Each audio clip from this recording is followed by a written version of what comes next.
What's up, guys? So just out for a ride today, and got a wild hair and thought I'd start, just kind of looking at some options for a bike I said I wouldn't get rid of.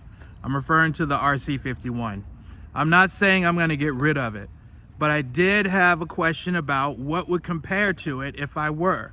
So in a hypothetical situation, if I was going to let the RC go, what V-twin would replace it? And as I mentioned in my video before, Ducati really is the only game that has a V-twin offering.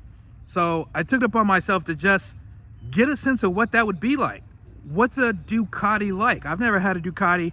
I've only ridden one, and it was way back long ago when they were just, just like chattery, jerky, unpredictable bikes. And they've come a long way.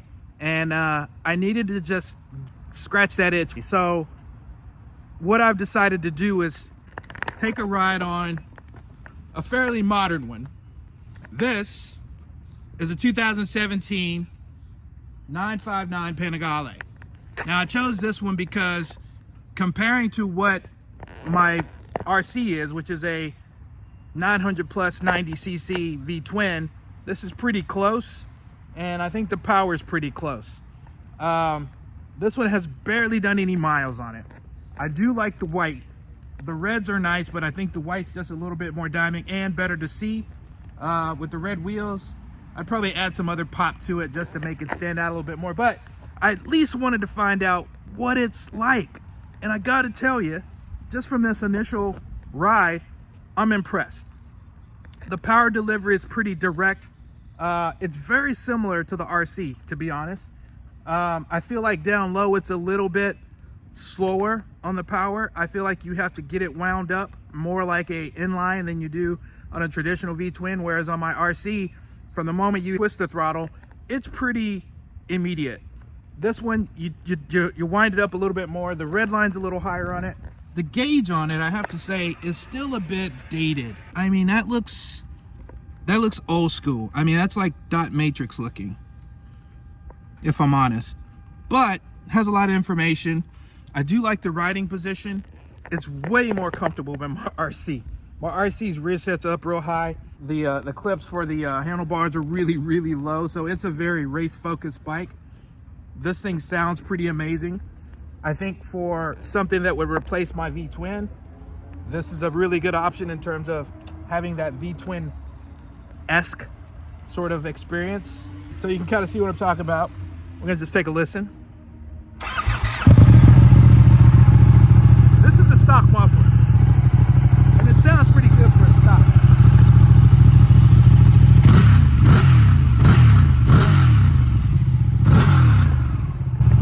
And not so good.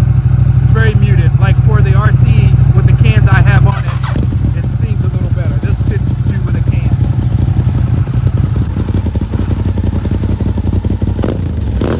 But I think overall, it's a pretty nice bike.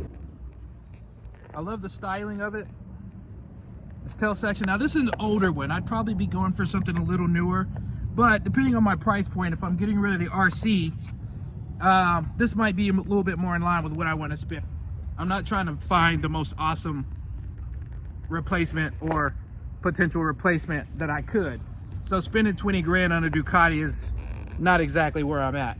But for where this sits and for how this looks, this is pretty damn nice. I do wish that that bike came with the single-sided swing arm, but the 959, the 899, that whole generation did not have that single-sided swing arm. And then on the bigger bikes, you got it. So the 1299s and things, they had the single-sided.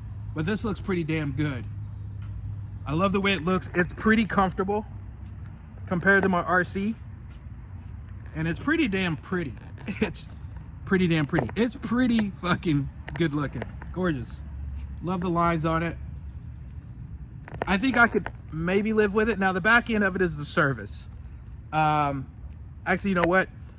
I take that back. I couldn't live with it, and I'll tell you why in a second.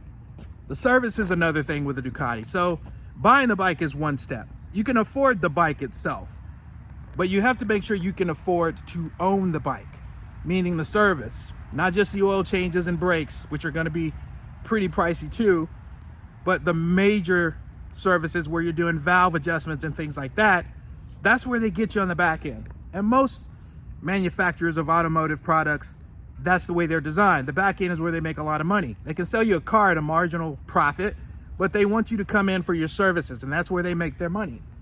The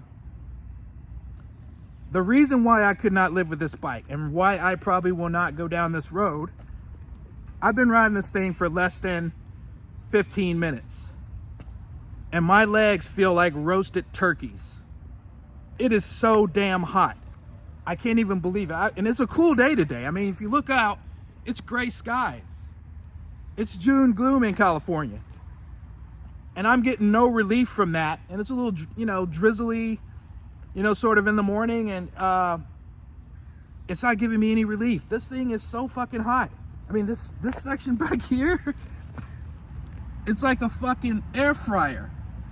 I mean, I was on the freeway running pretty good, and it was hot.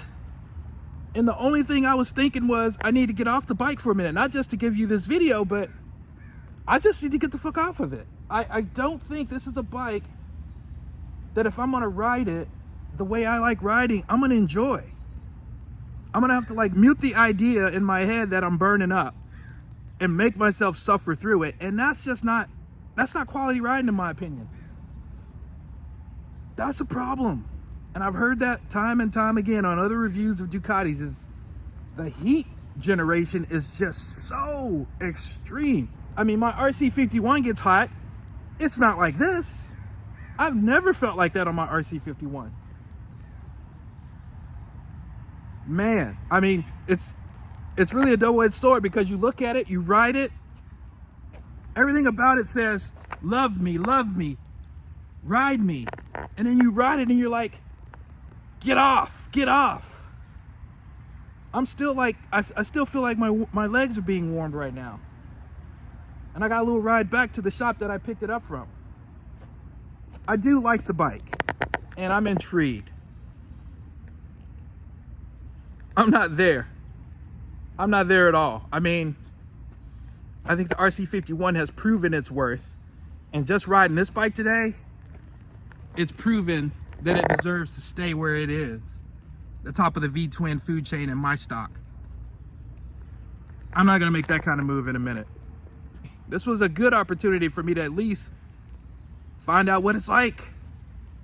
And I like about 87% of it. That other 13, it's like making Thanksgiving dinner and I'm the turkey. Gobble, gobble, motherfucker. No. Can't do it. Anyway, till next time.